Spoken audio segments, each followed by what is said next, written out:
Viljoen is gearresteer. Alweer.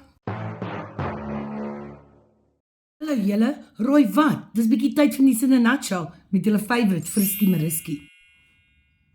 Het julle gehoor wat het gebeur?